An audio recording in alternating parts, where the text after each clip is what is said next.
کراچی سے تجاوزات خاتمے کا مشن جاری۔ کراچی کے 5 ڈسٹرکٹ میں بیک وقت تجاوزات کے خلاف آپریشن جاری۔ کراچی گجر نالہ ڈسٹرکٹ سینٹرل پر 3 مقامات پر 6 ٹیمیں تجاوزات کے خلاف آپریشن کر رہی ہیں۔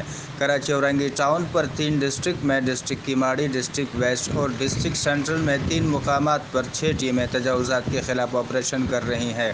ڈسٹرکٹ ساؤتھ میں بوری پیر مارکیٹ کے اطراف تجاوزات کے خلاف آپریشن جاری ہے۔ ڈسٹرکٹ ایسٹ میں جمشید روڈ پر تجاوزات کے خلاف آپریشن کی نگرانی سینئر ڈائریکٹر انسداد تجاوزات بشیر صدیقی خود کر رہے ہیں۔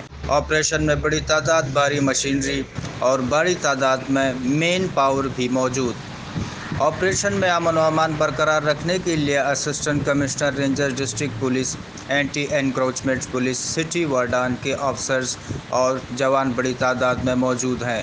کراچی سینئر ڈائریکٹر انسداد تجاوزات بشیر صدیقی کا کہنا ہے کہ کراچی کے 5 ڈسٹرکٹ میں بیک وقت تجاوزات کے خلاف آپریشن سپریم کورٹ کے احکامات پر جاری ہے۔ جمیل کوہستانی، وضاحت نیوز، کراچی۔